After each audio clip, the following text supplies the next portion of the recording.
Alright guys, I thought I'd give you guys an update on the F150 budget build that I'm doing right now.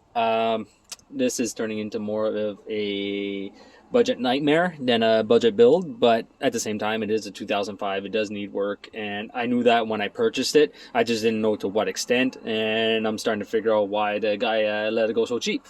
So there was a huge oil leak onto the front of the vehicle, and I thought it was probably just a timing cover seal that had gone, but that wasn't the case. Those were actually in very, very good shape. What ended up happening was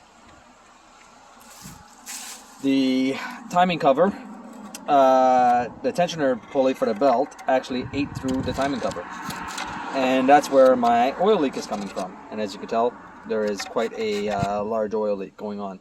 This was for me taking off the harmonic balancer. Now, so I'm in the market for a new timing cover. After that, there was a slight knocking noise whenever I would start the vehicle, and I wasn't 100% sure where it was coming from. I thought it was maybe coming from maybe the valves or somewhere around there, but at the same time I didn't take off the valve covers yet, and I'm going to, just not right now. The inside of the engine actually doesn't look too bad. It looks fairly clean, and I'm actually very surprised about that. But there was one issue onto this car, and I'm going to show it to you guys.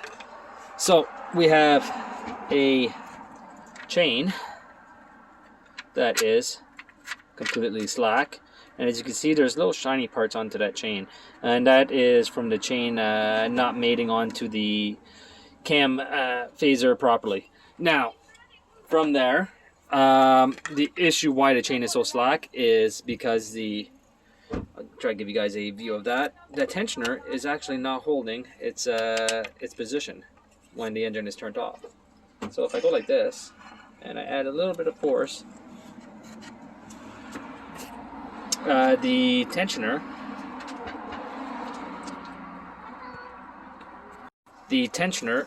takes up all the slack, and that will probably fix my timing code that I had, because I had a timing code for the phaser also on this side, but more than likely it's all related. So I don't know if you guys see the tensioner when I leave it go. It goes back into spot. Now that should never do that. That tensioner should typically stay in their same spots. And when I put a little bit of pressure, yeah, as you can see, the belt stays in its area. So what does that leave? It's going to need a tensioner, so I'm going to be replacing that tensioner. I'm going to do the other one at the same time. Why? Because I don't feel like redoing this later on.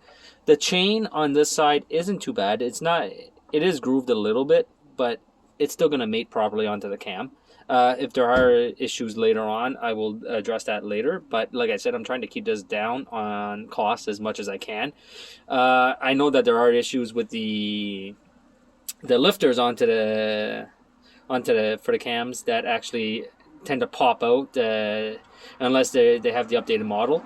I worked at Ford for roughly about a year, so I do know some of the issues with the engine, but not all of them. And that's pretty much it. I want to give you guys a quick update. So I hope you guys enjoyed it, and I will see you guys next time.